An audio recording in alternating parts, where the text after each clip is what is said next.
ابن ہضم کہتے ہیں کہ مصر میں ایک تاجر بڑا کامیاب ہو گیا تھا، بڑا کامیاب تاجر ہو گیا۔ تو زندگی میں جتنے لوگ بھی کامیاب ہوتے ہیں ان سے حسد ہوتا ہے، اس سے بھی اس کے ارد گرد کے لوگوں نے حسد شروع کیا۔ اب تاجروں نے پلاننگ کی کہ اسے خراب کیسے کرنا ہے۔ وہ ایک دن اپنے گھر سے نکلا، سفید کرتا سفید پگڑی باندھ کے باہر۔ اب 5-6 لوگوں نے پہلے سے منصوبہ بندی کی ہوئی تھی۔ ایک صاحب اسے ملے، کہنے لگے ماشاءاللہ آج تو سفید کرتے پر سبز امامہ، سبز پگڑی بڑی ہی اچھی لگ رہی ہے۔ تو ہنس کے کہنے لگا لگتا ہے آپ سو کے اٹھ کے آئے ہیں، پگڑی تو میری سفید ہے۔ اس نے کہا چلو پگڑی تو سبز ہی ہے، باقی آپ نہیں مانتے تو آپ کی مرضی۔ وہ آگے بڑھا تو اب کیونکہ پلاننگ تھی تو ایک شخص اور ملا، اس نے کہا کیا بات ہے، سفید کرتے پر آپ کا پیلے رنگ کا امامہ کیا جچتا ہے۔ اس نے کہا یار کو خدا کا خوف کر۔ ہنس کے کہا کیا ہو گیا، تیری اینک کا نمبر تو نہیں تبدیل ہونے والا ہوا؟ اور بھائی میں نے تو سفید کرتا اور سفید ہی امامہ باندھا ہے۔ اب 2-3 لوگوں کی دفعہ تو وہ مسکرایا، لیکن وہ ڈھیر سارے لوگوں نے منصوبہ بندی کی تھی۔ وہ جب چوتھے کے پاس گیا تو اس نے بھی کہا کہ کیا بات ہے سفید کرتے پر پیلے رنگ کے امامے کی۔ اس نے کہا پیلا کہاں ہے؟ اب وہ غصے ہونے لگا۔ اب وہ چھٹے کے پاس گیا تو اس نے کہا جناب کیا بات ہے سفید کرتا اور کالا امامہ۔ اب وہ غصے میں اتنا باولا ہوا کہ پہلے ہنسا پھر رویا، پھر اسے سمجھ نہ آئی کہ دکان کا تالا کس چابی سے میں نے کھولنا ہے۔ بس وہ شام ہوئی تو اس بیچارے کو بچوں نے روڑے مارنے شروع کر دیے۔ وہ اتنی تکلیف میں آ گیا کہ لوگ اسے پاگل کہنے لگے۔ کیوں؟ اس لیے کہ لوگ منصوبہ بندی، افواہ تھی نا کہ میری طبیعت خراب ہے، تو لوگوں نے حال پوچھ پوچھ کر بیمار کر دیا۔ لوگوں کی باتیں، لوگوں کے تبصرے، لوگوں کے کومنٹس بولے امام شافعی۔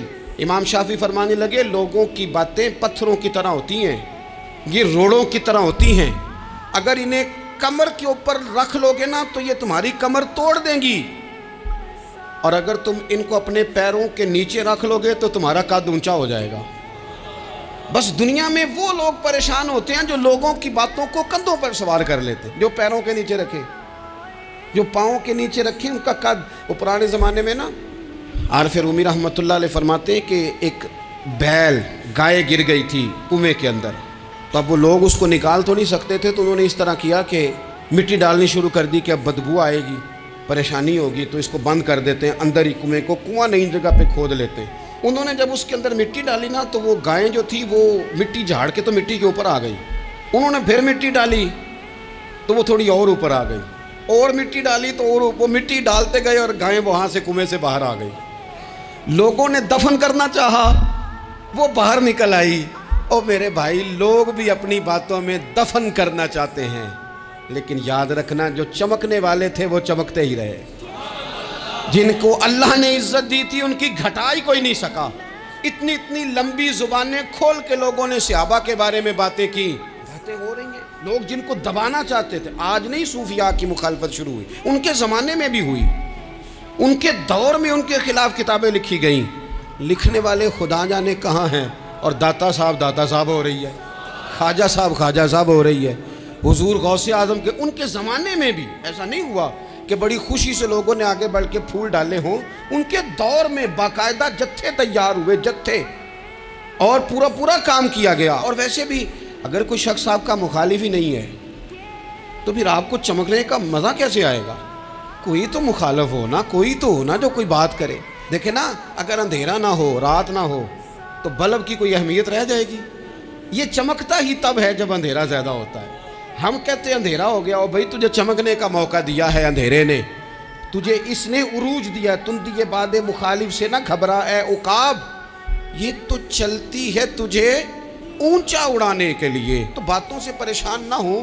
دیکھیں ابو جہل، ابو لہب، عتبہ، عتیبہ، شیبہ، وہ وہی باتیں کر سکتے تھے جو ان کے مزاج کی تھیں، جو آج تک لوگ کسی بھی دیندار کے بارے میں کرتے ہیں۔ تو انہوں نے وہی باتیں آ کے کی تھی جناب ابو طالب کے ساتھ۔ انہوں نے کہا تھا کہ اگر معاذ اللہ ان کو دولت چاہیے تو ہم دیتے ہیں۔ بڑے سے بڑے مخلص آدمی پر آج لوگ دعویٰ نہیں کرتے کہ دولت کے لیے لگا ہوا ہے، انہوں نے کہا دولت چاہیے تو دیتے ہیں، اگر کسی خاتون سے نکاح کرنا چاہتے ہیں تو کرا دیتے ہیں، سرداری چاہیے تو دے دیتے ہیں۔ اب یہ سوچ ہی اتنی ہے، اس سے آگے جاتی نہیں۔ وہ معاذ اللہ حضور کے بارے میں اور بھی باتیں کرتے، یہ شاعر ہیں، یہ جادوگر ہیں، یہ فلاں ہیں، لیکن میرے نبی پاک علیہ الصلوۃ والسلام نے کبھی بھی ان کی ذاتی زندگی کو ڈسکس نہیں کیا۔ کبھی نہیں کیا۔ ابو جہل شراب پیتا تھا، لیکن حضور نے کبھی سوسائٹی میں یہ بات لوگوں کے سامنے بیان نہیں کی۔ وہ لوگوں کے پیسے دبا لیتا تھا، کئی جگہوں پہ حضور نے پیسے نکلوا کے دیے، لیکن جگہ جگہ گلی گلی کھڑے ہو کے حضور نے یہ نہیں فرمایا کہ یہ اس طرح کا ہے۔ آپ اپنے مخالفین کے بارے میں ضرور کلیم کریں، ثبوت کے ساتھ ضرور بات کریں، یہ ضروری ہے، لیکن آپ کا رویہ اتنا گھرا ہوا نہیں ہونا چاہیے کہ لوگ سمجھیں کہ یہ قوم تو اخلاق سے ہٹ گئی ہے۔ آپ اختلاف کریں، لیکن اختلاف کے بھی آداب ہوتے ہیں۔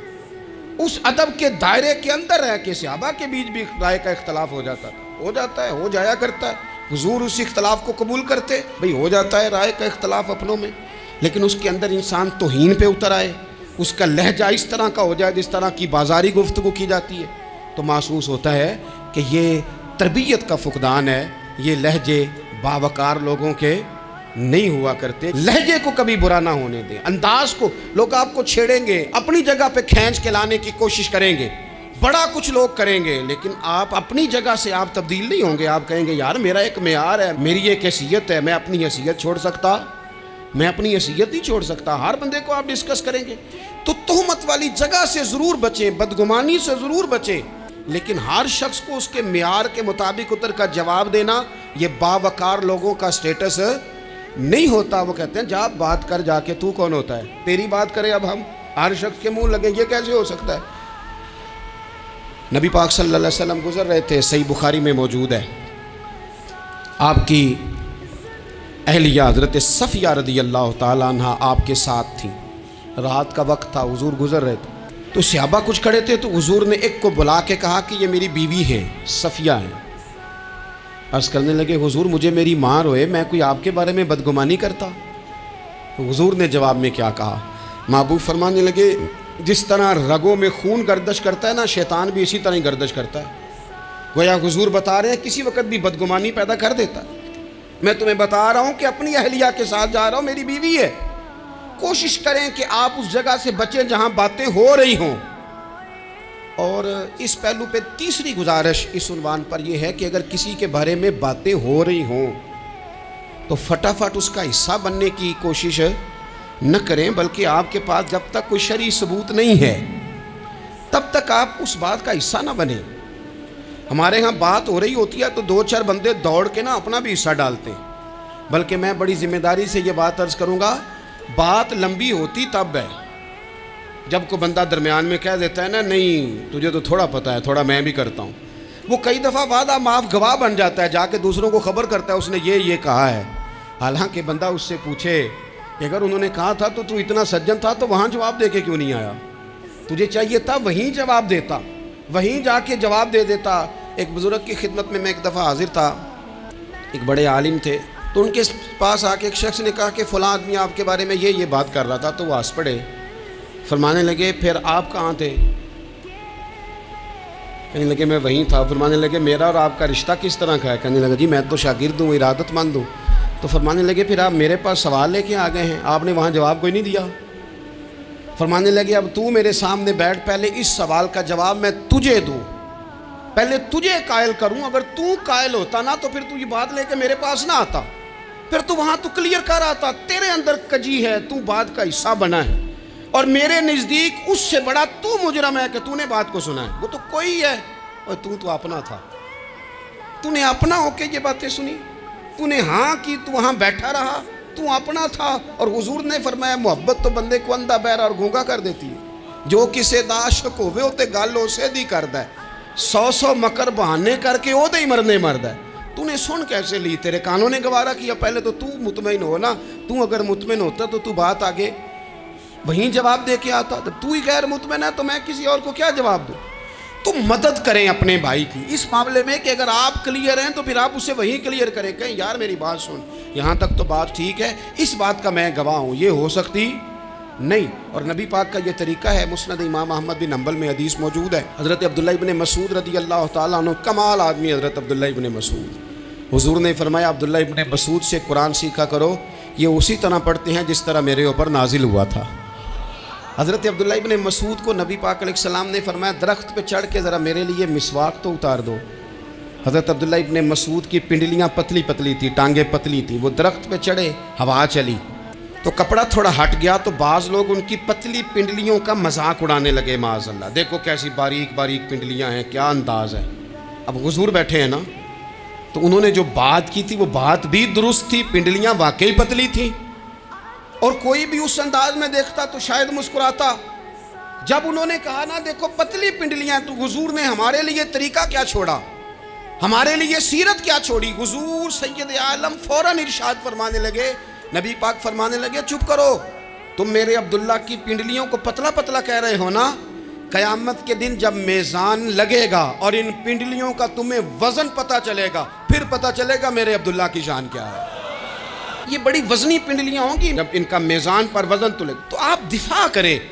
نبی پاک صلی اللہ علیہ وسلم نے فرمایا اگر کسی جگہ تیرے بھائی کی عزت پر حملہ ہو رہا تھا اور تو بچانے پر قادر تھا اور تو نے اس کی عزت سے اس شر کو روک دیا، کہا نہیں یار ایسی بات نہیں ہے، تم غلط کہہ رہے ہو۔ فرمایا اگر تم کسی کی عزت کا دفاع کرو گے تو فرمایا جہاں تمہاری عزت خراب کی جا رہی ہوگی رب وہاں تمہاری عزت کا دفاع فرمائے گا، اللہ تمہاری عزت کا محافظ بن جائے گا۔ باقی مخلوق کرتی ہے باتیں، وہ کرتی رہے گی، آپ آگے بڑھیں، سفر کرتے رہیں۔ سفر بہت سارے باتیں کرنے والے وہیں رہ جاتے ہیں اور کام کرنے والے کہیں کے کہیں پہنچ جاتے ہیں۔ باتیں کرنے والوں میں سے نہ ہوں، کام کرنے والوں میں سے ہوں۔ اللہ توفیق عطا فرمائے۔